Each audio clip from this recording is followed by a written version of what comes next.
kunja vihari.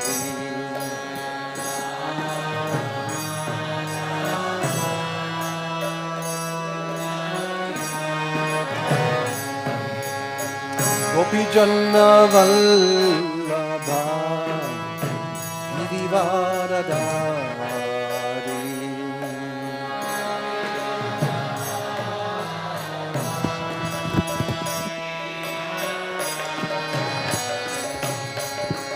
Gopi Janna Vallabha Giridharadhari.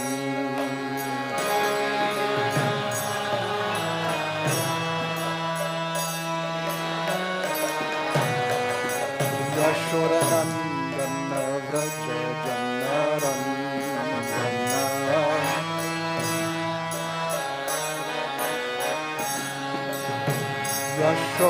Yashodanandana vṛkṣa- mūlam.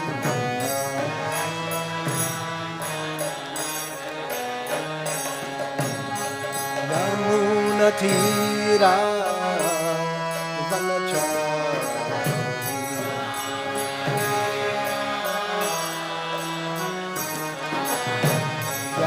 Yamunatira vanachari.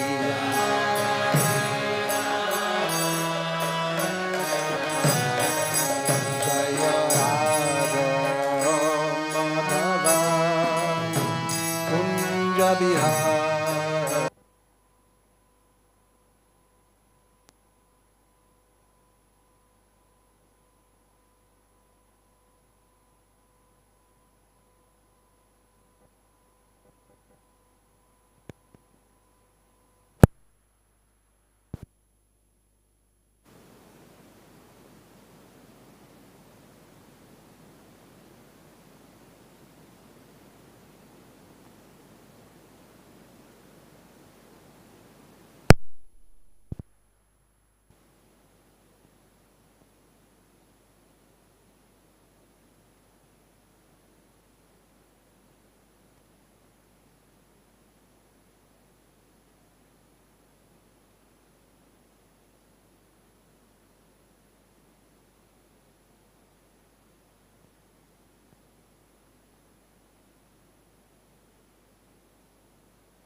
Yashodanandana vṛkṣa- mūlam.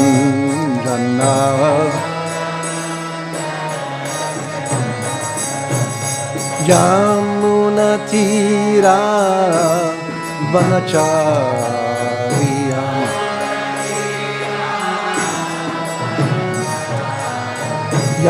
Yamunatira vanachari.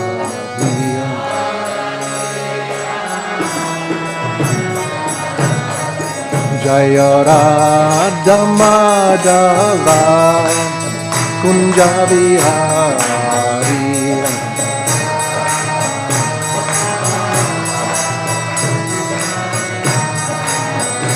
Jaya Radha Madhava Kunja Vihari.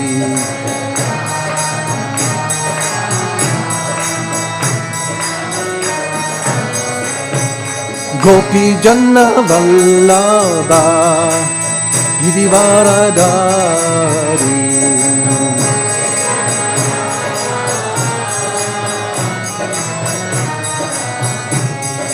Gopi Janna Vallabha Giridharadhari.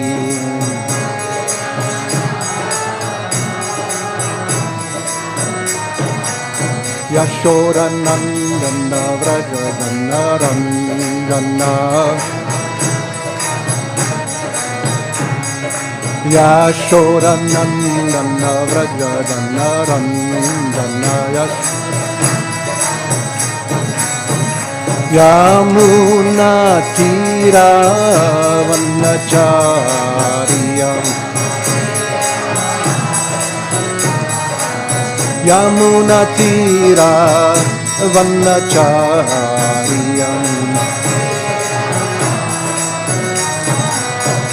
Jaya Radha Madhava Kunja Bihari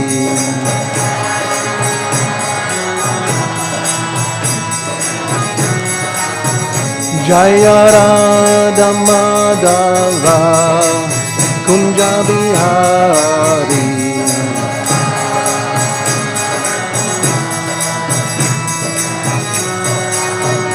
Jaya Radha Madhava Kunja Bihari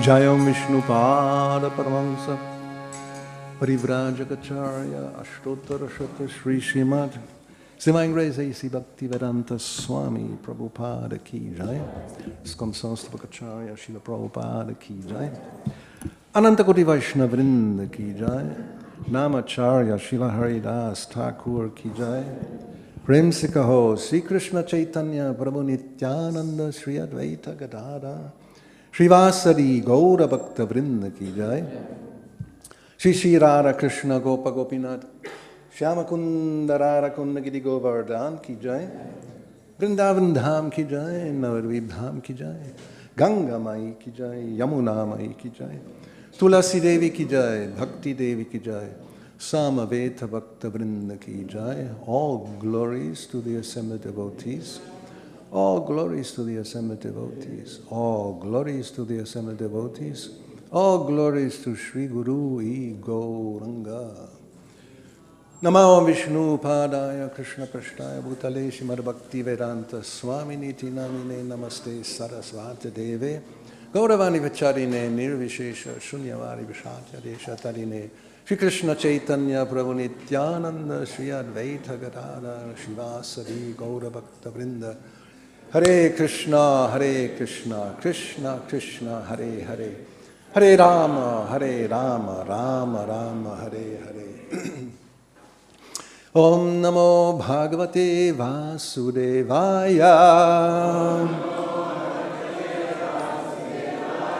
Om Namo Bhagavate Vasudevaya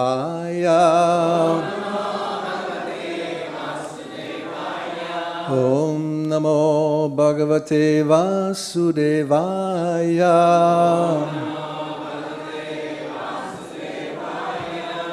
So we are reading from Srimad Bhagavatam, 3rd Canto, Chapter 4, Vidura approaches Maitreya, Text 3, translation purport by His Divine Grace A.C. Bhaktivedanta Swami Prabhupada. So before we go to the verse, let's briefly summarize the events that lead to this point. The 3rd canto mentions the destruction of the Yadu dynasty, which then is described in detail in the 11th canto.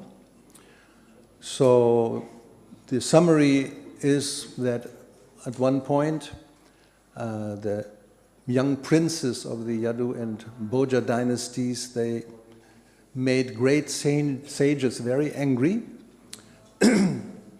according to the plan of the Lord, and the sages cursed them. So Krishna, he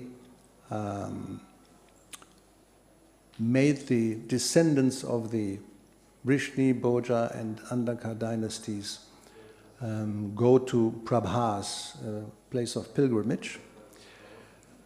And all those who went were incarnations of demigods. And the others who were eternal associates, they stayed back in Dvaraka. So then at that holy place, they did what generally everybody does, taking baths, offering oblations, respect to the forefathers and sages, charity to the brahmanas, etc. And then they took prasadam, and then a drink. Not a lassi, not a mango shake, liquor made of fermented rice. And, as it is said here, by drinking they all became delirious. And bereft of knowledge, they touched the cores of each other's hearts with harsh words. And then we have this nice analogy of bamboos who may rub against each other when they're dry in a forest, and then fire appears. So it says here, as by the friction of bamboos destruction takes place, also at sunset, by the interaction of the force of intoxication, all their minds became unbalanced, and destruction took place, which means they all were killed except for a handful. So the Yadu dynasty were, as Prabhupada says, 10 million members. So it's a big war. Fratricidal, you say? Fratricidal war. 10 million people killed. So this is the point. Let's see, now we come to our verse of today. Bhagavān svātma-māyāyā gatim tam avalokya saha sarasvatīm upaspṛśya vṛkṣa-mūlam upāviśat bhagavān svātma-māyāyā gatim tam avalokya saha sarasvatīm upaspṛśya vṛkṣa-mūlam upāviśat bhagavān svātma-māyāyā gatim tam avalokya saha sarasvatīm upaspṛśya vṛkṣa-mūlam upāviśat.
Vṛkṣa-mūlam upāviśat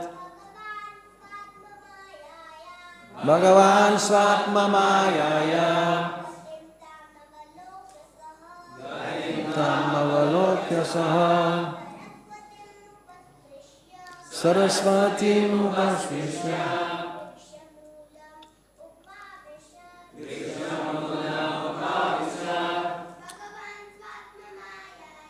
bhagavān svātma-māyāyā avalokya saha sarasvatīm upaspṛśya, vṛkṣa-mūlam upāviśat, bhagavān, the Supreme Personality of Godhead, sva-ātma-māyāyā, by his internal potency, gatim, the end, tam, that, avalokya, foreseeing, saha, he, Krishna, sarasvatīm, the river Sarasvatī, upaspṛśya, after sipping water, vṛkṣa-mūlam, at the foot of a tree, upāviśat, sat down. Translation. The personality of Godhead, Lord Śrī Kṛṣṇa, after foreseeing the end of his family by his internal potency, went to the bank of the river Sarasvatī, sipped water, and sat down underneath a tree. Purport. All the above-mentioned activities of the Yadus and Bhojas were executed by the internal potency of the Lord, because he wanted them to be dispatched to their respective abodes after he had finished his mission of descent. They were all his sons and grandsons, and were given complete protection by the paternal affection of the Lord. How they could be vanquished in the presence of the Lord is answered in this verse. Everything was done by the Lord himself, svātma-māyāyā. The Lord's family members were either incarnations of his plenary expansions or demigods from the heavenly planets, and thus before his departure he separated them by his internal potency. Before being dispatched to their respective abodes, they were sent to the holy place of Prabhāsa, where they performed pious activities and took food and drink to their heart's content. It was then arranged for them to be sent back to their abodes, so that others could see that the powerful Yadu dynasty was no longer in the world. In the previous verse, the word anugyata, indicating that the whole sequence of events was arranged by the Lord, is significant. These particular pastimes of the Lord are not a manifestation of his external energy or material nature. Such an exhibition of his internal potency is eternal, and therefore one should not conclude that the Yadus and Bhojas died in a drunken state in an ordinary fratricidal war. Śrī Jīva Gosvāmī comments on these incidents as magical performances. Bhagavān svātma-māyāyā gatim tam avalokya saha sarasvatīm upaspṛśya vṛkṣa-mūlam upāviśat. The personality of Godhead, Lord Śrī Kṛṣṇa, after foreseeing the end of his family by his internal potency, went to the bank of the river Sarasvatī, sipped water, and sat down underneath a tree. So this end of the Yadu dynasty is mentioned in different parts of the Srimad Bhagavatam, and depending on the circumstance or the context, there are different explanations given, which also shows us that one has to be careful when reading a verse and then taking one meaning. It may not be what it looks like. Generally, we are told that there's no need for interpretation, right? Bhagavad Gita as it is. But again, not always it's the case. Sometimes a description needs the right understanding, which means an interpretation. And for that we, of course, have to go to our previous acharyas, including Srila Prabhupada. Otherwise we get the wrong idea. For example, let's look at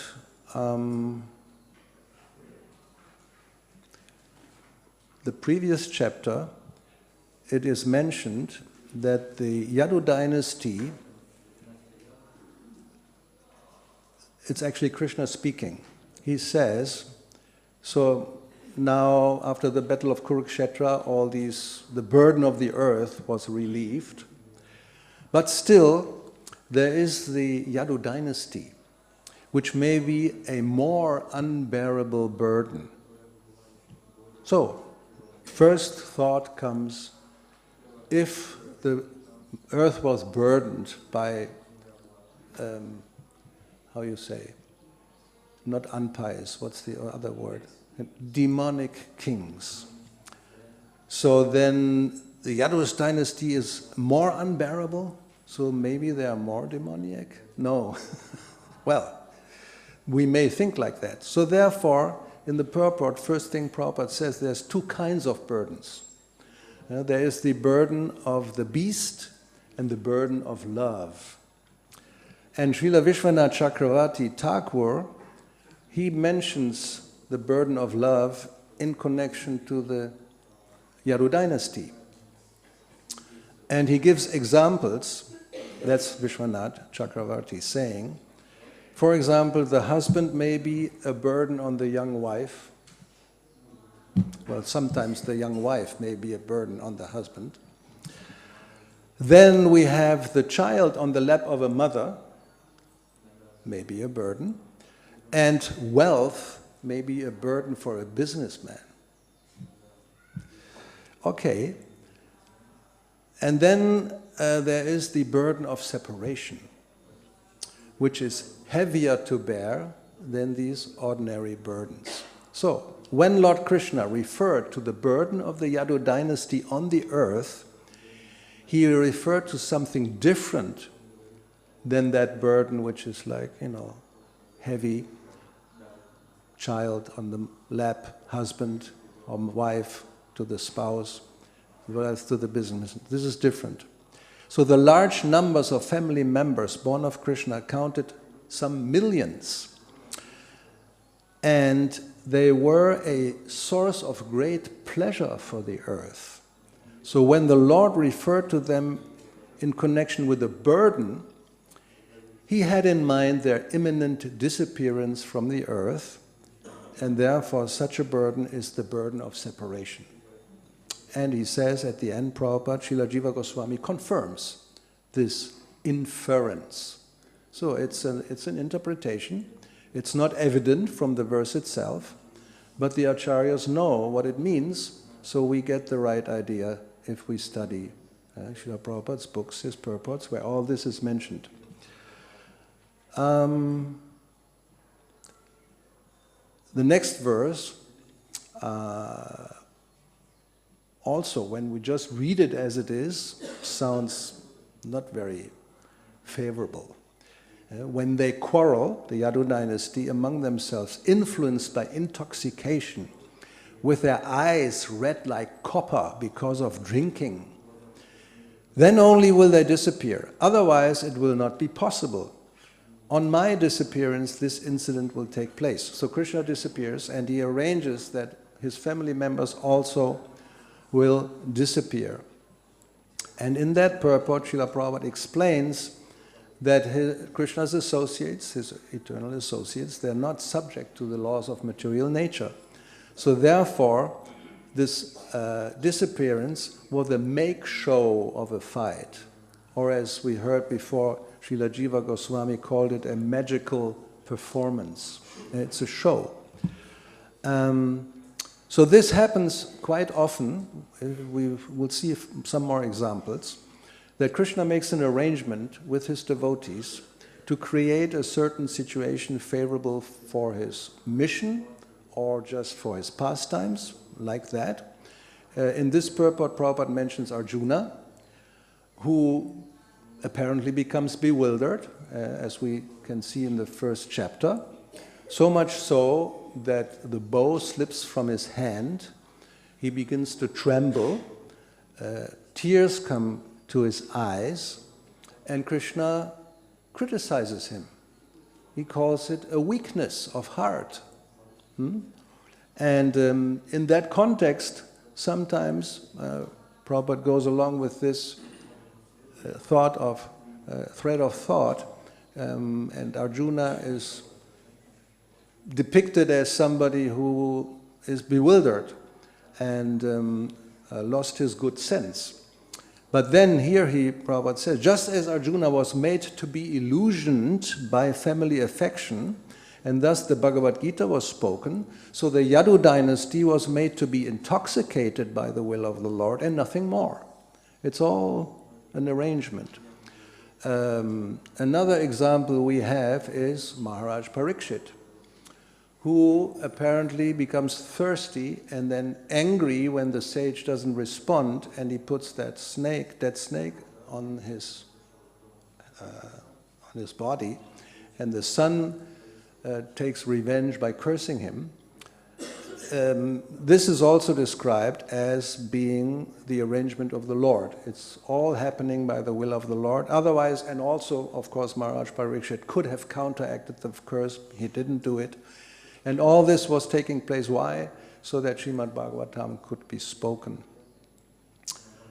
In one lecture, it's also interesting, this angle of vision, Prabhupada speaks about the Yadu dynasty, and he says, there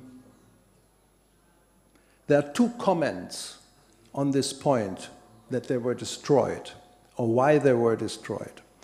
One comment is that if they would continue to live, then the same misconception that a Brahmana is born in the Brahmana family, they would continue to speak that we are also gods because we are born in God's family, Krishna's family. So this undue pride may arise.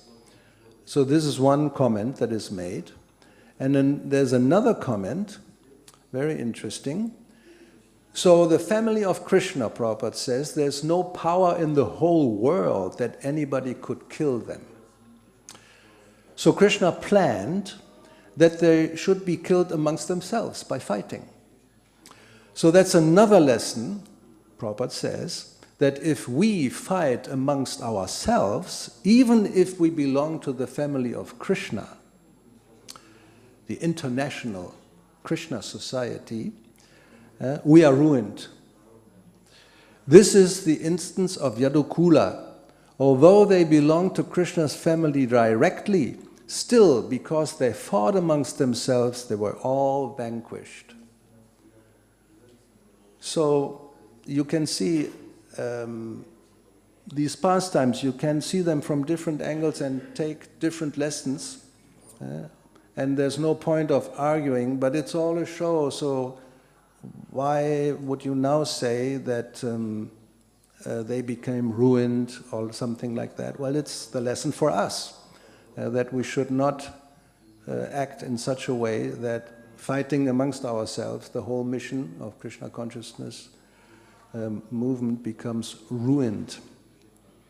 So the whole, this whole pastime, or this incident of the Yadu dynasty's destruction is described in the 11th canto.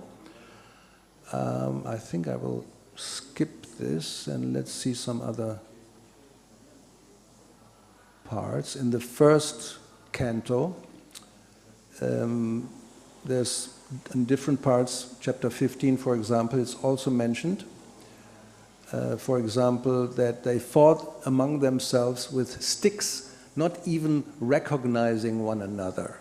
And then again, it is said factually, this is all due to the supreme will of the Lord. Sometimes people kill one another, and at other times they protect one another. Or you may have heard this, that like stronger aquatics swallow up smaller and weaker ones, so the stronger yadu kills the weaker yadu. All right.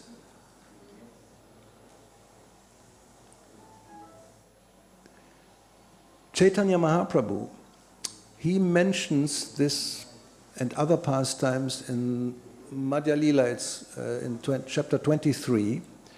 He speaks to Sanatana Goswami, and he calls, now this is also surprising, he says, illusory stories opposed to the conclusions of Krishna consciousness concern the destruction of the Yadu dynasty. Krishna's disappearance, the story that Krishna and Balaram arise from a black hair and a white hair of Kshirodakashaya Vishnu, and the story about the kidnapping of the queens. Sri Chaitanya Mahaprabhu explained to Sanatana Goswami the proper conclusions of these stories.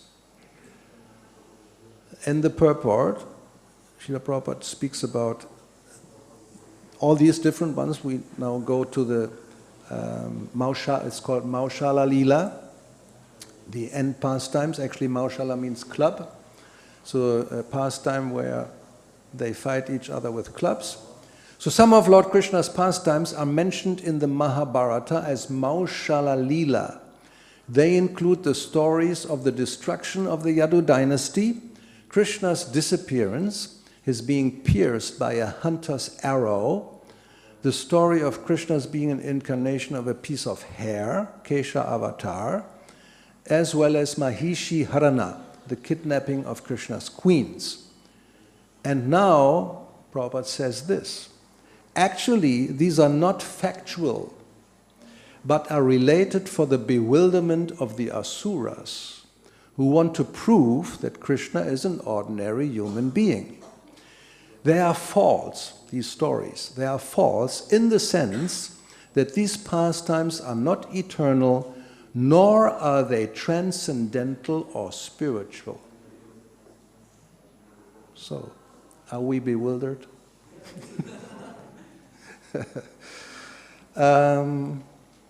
Okay. What other stories do we have? There's quite a few, where curses happen, arranged by the Lord.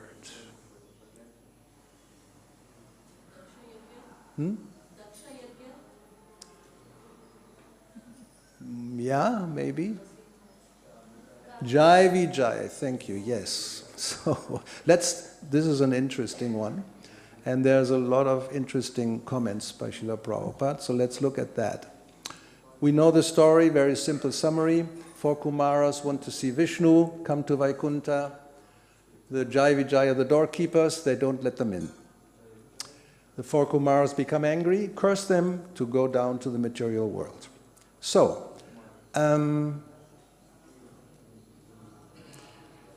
in one of the purports, Srila Prabhupada says that Jai and Vijay were certainly offenders, but as Vaishnavas, the 4 sages should not have cursed them. But they did it because of having been haughty.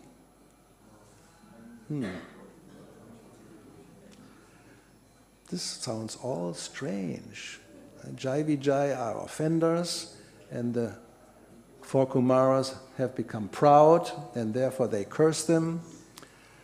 So, when this story is related, Maharaj Yudhishthira, speaking with Narada Muni, he can't believe it. He is also bewildered, and he asks, what kind of great curse could affect even liberated Vishnu Bhaktas, which means Jai Vijay? And what sort of person could curse even the Lord's associates? I mean, what is this? For unflinching devotees of the Lord to fall again into this material world is impossible. I cannot believe this. So we are, if sometimes we think, I can't believe this, what I'm reading here, I'm bewildered. So you're not alone. It's not offensive. But we should find out the answer, how to resolve an apparent or contradictory or illusory or bewildering event. So in the purport, very interesting purport, first of all, Prabhupada speaks about Bhagavad Gita, and first thing he quotes is Mam upecha tu kaunteya punajanma navidyate, one who is purified of material contamination and returns home back to Godhead does not return to the material world, first thing. And therefore he says at the end of the purport, Maharaj Yudhishthira therefore was surprised that a pure devotee could return to the material world. This is certainly a very important question. So then we have another purport. Prabhupada says, this very significant question would be difficult for any ordinary person to answer. But Narada Muni, being an authority, could answer it. So let's hear what is the answer. So therefore Maharaj Yudhishthira inquired from him, saying, Etat akyatum arhasi, only you can explain the reason. From authoritative sources, it can be discerned that associates of Lord Vishnu who descend from Vaikuntha do not actually fall. They come with the purpose of fulfilling the desire of the Lord, and their descent to this material world is comparable to that of the Lord. So therefore, it is to be understood that when Jai and Vijay descended to this material world, they came because there was something to be done for the Supreme Personality of Godhead. Otherwise, it is a fact that no one falls from Vaikuntha. So then,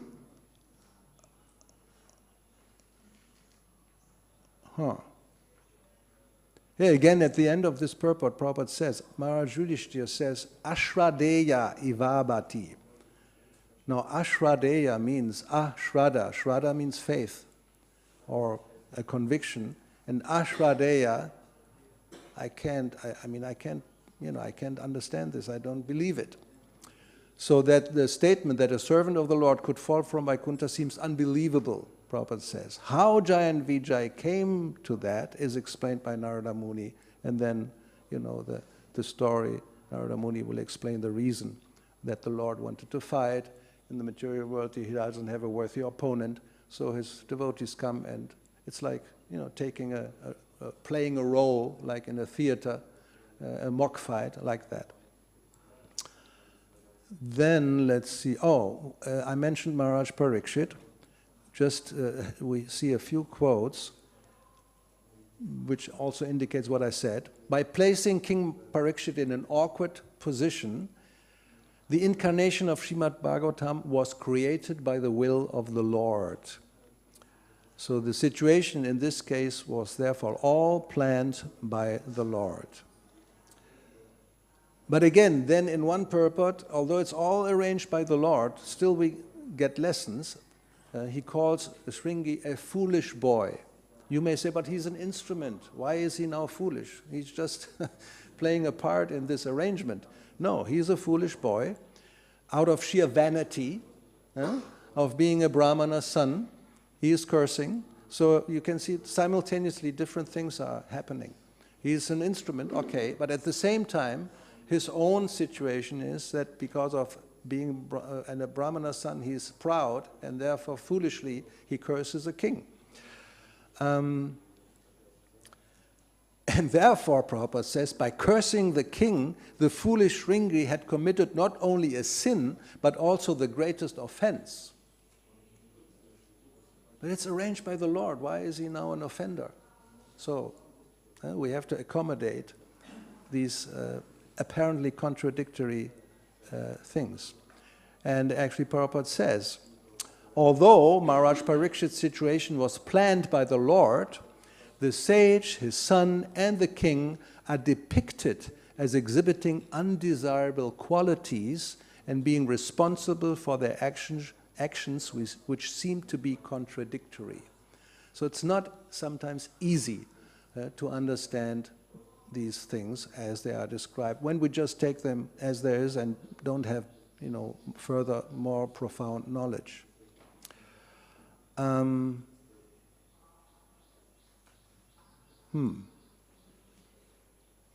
Oh, there's another curse. Let's have another curse, Srimad Bhagavatam. Yes, I have it right here. At least some devotees have read Srimad Bhagavatam, Jai. So, some brief summary. Chitraketu is flying around the universe, trying to enjoy life also.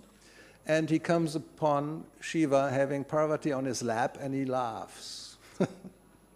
Shouldn't do that. Prabhupada says in the purport, Chitraketu should have known that Lord Shiva, although sitting in that way, was not to be criticized. But he laughed.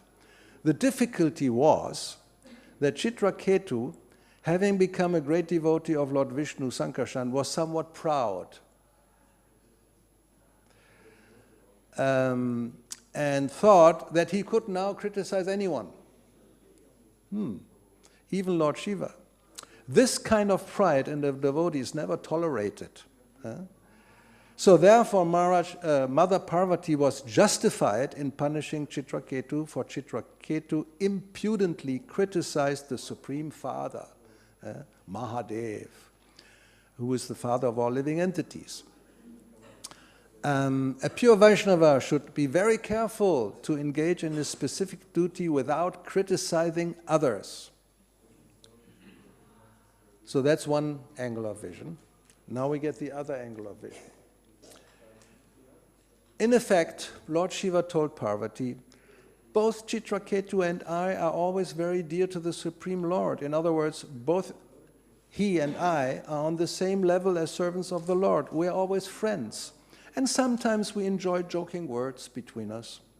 So when Chitraketu loudly laughed at my behavior, he did so in friendly terms. And therefore there was no reason to curse him.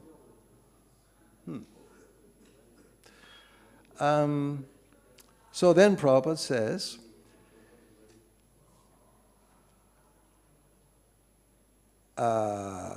Shiva tried to convince his wife that her cursing of Chitraketu was not very sensible. It is clear that Chitraketu wanted to criticize the behavior of his friend, Lord Shiva, because Lord Shiva was sitting with his wife on his lap. Then too, Lord Shiva wanted to criticize Chitraketu for externally posing as a great devotee, but being interested in joining with the Vidyadhari women. He was flying around in his airplane looking for, pleasure spots like Hawaii or places like that. So these were all friendly jokes. There was nothing serious for which Chitraketu should have been cursed by Parvati. So this, again, appears contradictory. Before, it was said that, yes, this was all completely justified because he impudently criticized Shiva, he became proud. Now it is said, these were all friendly jokes, so it's nothing serious. For which Chitraketu should have been cursed. Okay, I'm wondering, should we have another one, which is not exactly a curse? I think it's let's do this quickly. We have still 10 minutes. The case of Bharat Maharaj. As you, I hopefully all know, reading 5th canto, Bharat Maharaj, he left his kingdom, as so many other kings in those days, and he began to become absorbed in Krishna consciousness, rising to the stage of bhava, which is just before prema. It's a very advanced stage. Bhava is described as you could say, a ray of the sun of prema. It's practically the same, just a little less in quantity. So from there, he fell down, right? So, and he became affectionate with the deer and all that. So then Shukadeva Goswami, he says, and he's speaking to Maharaj Parikshit, "My dear king, in this way Bharat Maharaj was overwhelmed by an uncontrollable desire, which was manifest in the form of the deer.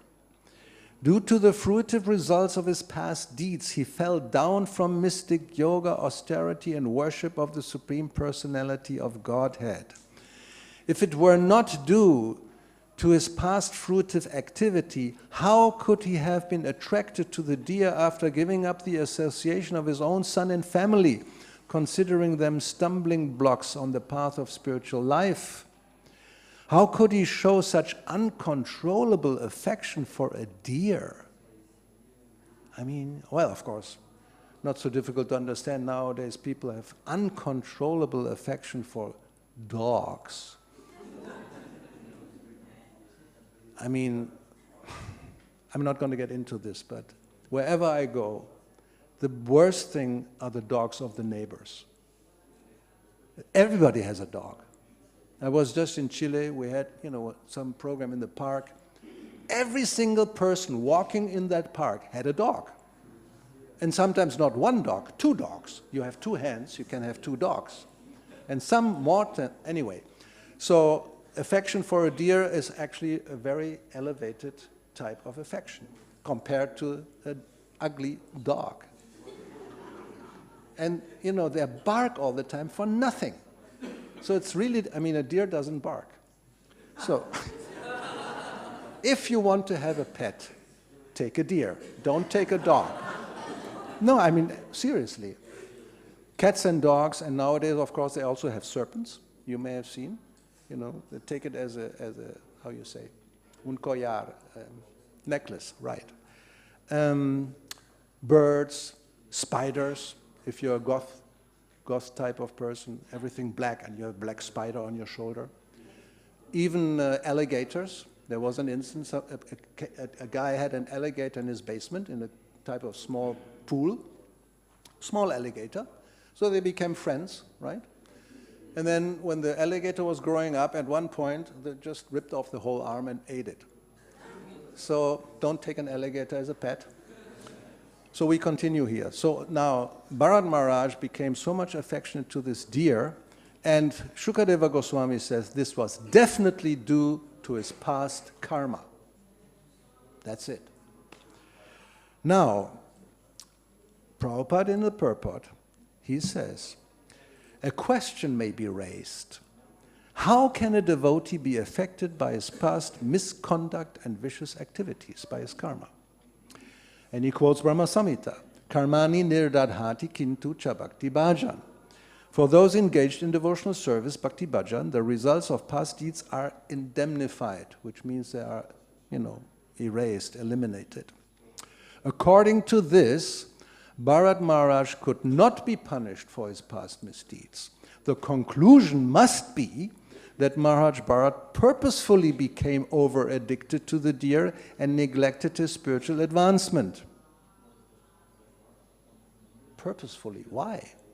Why somebody would be... So we'll find out why. So Prabhupada says, this was just to increase his desire for mature devotional service. Although, because then Bharat Maharaj becomes a deer, although awarded the body of an animal, he did not forget what had previously happened due to his purposeful mistake. He was very anxious to get out of the deer body, and this indicates that his affection for devotional service was intensified. Then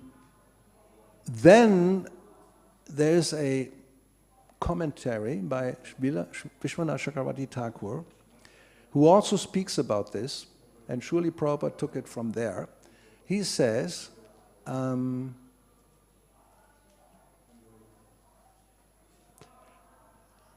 Bharat Maharaj fell from his position in yoga and worship of the Lord by the influence of karmas of this life which manifested a small deer to him. And now comes the important part. Prarabdha karma is of two types, auspicious and inauspicious. The first type occurs by the will of the Lord to increase longing for devotion to the Lord, like sharp ointment applied to the eyes. This is accepted favorably by the devotee.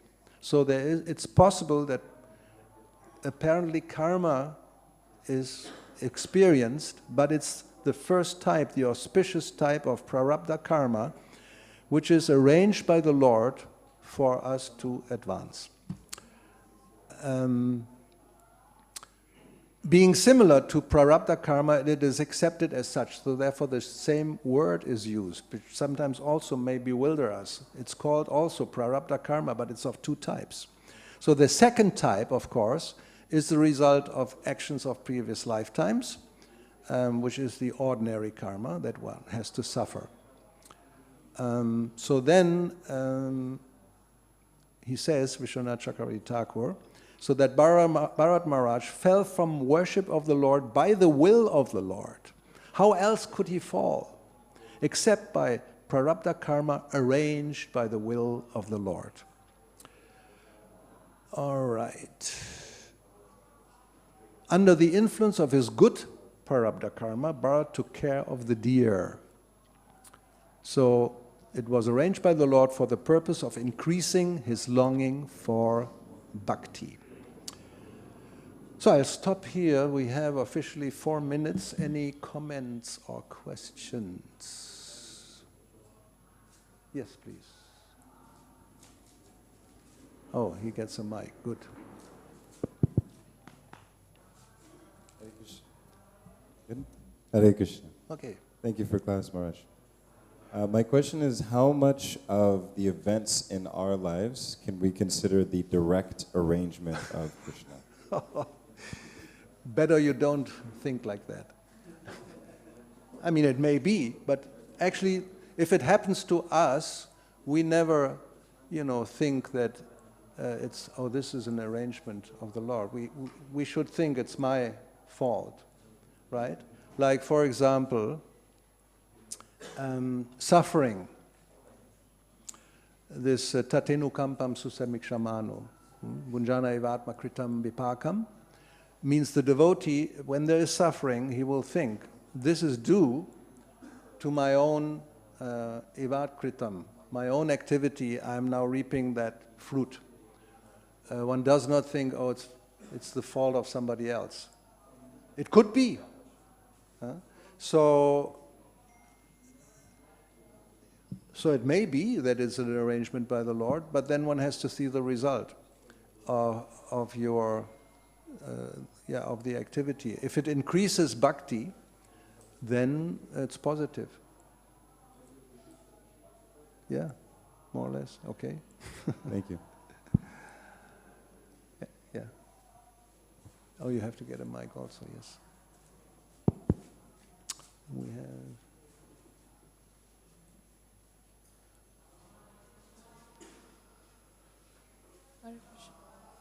It Hare was Krishna, on probably. Maharaj. Yeah. Thank you very much for your lecture. There were 2 points that pointed out that pride is actually so harmful for our bhakti, and that we can be very much bewildered by pride. And also we start to do offenses, etc. And I was wondering why we have such a strong tendency to become pride all the time. To be? To become proud all the time. Puffed up. Yeah. Proud. Yeah.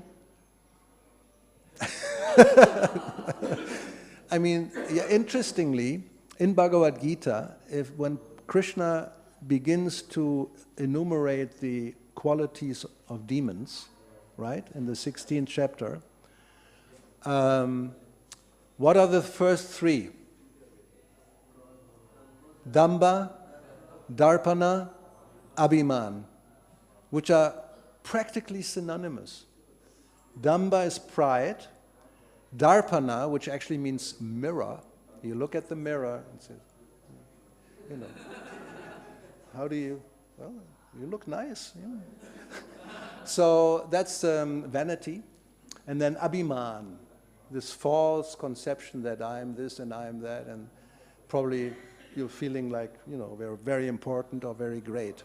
So 3 of them, which are practically the same, that's the first 3 that Krishna mentions. So that means what to do when the living entity is in the material world. That's what is the first thing you think? Ishvaroham, aham bogi, sukhaham, bhagavān. What is it? No, bhagavān sukhi. So I'm the greatest. You remember? You don't know this. The old people know this. Cassius Clay, 1964, becoming world champion, and he goes in front to the ring where all the people with the cameras are, and I'm the greatest. Right? Yeah. So especially because he was a black person in the 60s, that was still not so easy. So that was his abhiman. I'm the greatest. Few years later, he had Parkinson's, and he couldn't even hold a cup of tea, without trembling. No more greatest. But this idea that I am the greatest, Ishwaroham, I'm the controller, I'm the enjoyer, I'm this, I'm that, it comes with being conditioned in the material world. So to get rid of it, that's the problem, that's the difficulty. Trinarapi sunichena. So it's a lifetime, or maybe many lifetimes of work. But it's naturally happens to practically every conditioned soul. Like Prabhupada said, I remember he said, even a beggar will be proud of his penny. And he's nothing, he's a beggar, he's 1 coin. It's mine, my treasure. So you think, well, this is crazy, it's foolish. Yeah, of course, but even the beggar is proud of his penny. What to speak of billionaires and millionaires, or anybody practically speaking. So that's how it is, what to do. We have to, somehow or other, get rid of it. It's over time, 2 minutes. Thank you very much. Hare Krishna, Śrīla Prabhupada ki jai.